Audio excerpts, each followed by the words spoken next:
Rice cooker on থাক এবং of থাক, আপনার যে কোনো লাইট জ্বলে থাকলেই বিল বেশি আসবে। আপনার যদি কুকিং থাকে তাহলে বিল আসবে, যদি আপনি বন্ধ হয়ে যায় তারপরেও বিল আসবে। আমি এটা আপনাকে দেখাচ্ছি কিভাবে সেটা আসে। রাইস কুকারটি এখন অন আছে, আপনি দেখতে পাচ্ছেন রাইস কুকারটা কুকিং হচ্ছে। কুকিং হলে কিন্তু বিল আসে আমরা জানি, কিন্তু রাইস কুকার কুকিং শেষ হয়ে গেলে, এই কুকিংটা শেষ হয়ে গেলে যখন ওয়ার্নিংয়ে লাইট আসে, আমরা অনেকে জানি না যে বিল আসে। এই ওয়ার্নিংয়ে থাকলে কিন্তু বিল আসে। রাইস কুকার কুকিং হলে বেশি বিল আসবে, কিন্তু ওয়ার্নিংয়ে থাকলে কম বিল আসবে। রাইস কুকারটা এখন দেখেন যে রানিং আছে, যে এটা এখন কুকিংয়ে চলছে। হ্যাঁ, সুইচ দেওয়া আছে, এটা কুকিংয়ে চলছে। এটা যখন অফ হয়ে যাবে তখন বিল আসে কি না সেটা আমরা অনেকে জানি না। তবে রাইস কুকারে যদি ওয়ার্নিংয়ে লাইটও আসে, মানে ভাত হয়ে গেছে তারপর আপনার এটা বন্ধ হয়ে গেছে, তারপরেও কিন্তু বিল আসবে। দেখেন অলরেডি রাইস কুকারে কিন্তু কুকিং শেষ হয়ে গেছে, ওয়ার্নিংয়ে লাইট আছে। এরকম অনেকে রেখে দেন, হ্যাঁ, ভাত হওয়ার পর অনেকে রেখে দেন যে এরকম থাকলে কোনো সমস্যা নেই, ভাত হয়ে গেছে। কিন্তু আসলে এরকমও থাকলে বিল আসবে। কিন্তু একটা উপকার আছে, সেটা এরকমই রাখলে আপনার ভাত দীর্ঘ সময় গরম থাকবে।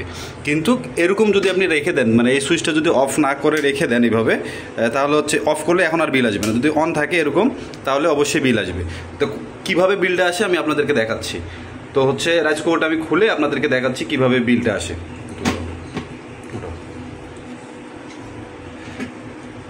এটা আমি সরাই ফেললাম, এখন রাইস কুকারের তলাটা আমি খুলবো। এই রাইস কুকারের তলাটা খুলে আপনাদেরকে দেখাবো কিভাবে বিলটা আসে।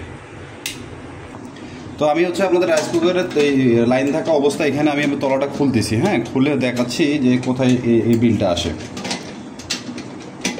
মানে আপনাদের খুলতে হবে না, আমি আপনাদেরকে প্র্যাকটিক্যালি বোঝানোর জন্য দেখাচ্ছি যে কীভাবে বিলটা আসে। তো আপনি দেখতে পাচ্ছেন, আমি আপনাদেরকে যদি দেখাই, এই যে একটা কয়েল দেখেন, এই যে একটা কয়েল। রাইস কুকারে কিন্তু নিচে একটা কয়েল থাকে, এই যে একটা কয়েল থাকে, আর এই যে একটা কয়েল। এই কয়েলটা কিন্তু দীর্ঘ সময় অন থাকে। রাইস কুকারে যদি আপনি এভাবে সুইচ দিয়ে রাখেন, সুইচ দিয়ে রাখেন, তাহলে এখানে ওয়ার্নিং থাকলেও এই কয়েলটা কিন্তু সবসময়ের জন্য অন থাকে। এই কয়েলটা ভাতটাকে অন রাখে। এই কারণে রাইস কুকার অফ থাকলেও আপনার বিল আসবে। তো তাহলে এটার বুদ্ধি কি? আসলে এটা বুদ্ধি যদি আপনি দীর্ঘ সময় ভাত অন রাখেন, সেক্ষেত্রে আপনার রাইস কুকারটা আপনি অন রাখতে পারেন, যদি গরম রাখতে চান ভাত। আর যদি আপনি বিদ্যুৎ বিলে চিন্তা করেন, তাহলে ভাত হওয়ার পর আপনি এই সুইচটা অফ করে দেবেন। এই সুইচটা অফ করে দিয়ে রাখবেন, তাহলে আপনার অতিরিক্ত বিলটা আসবে না। আপনি মনে হয় বুঝতে পেরেছেন আমার কথাটা। তো অবশ্যই ভিডিওটি ভালো লাগলে লাইক করবেন। এই বলে ভিডিও শেষ করব। আসসালামু আলাইকুম।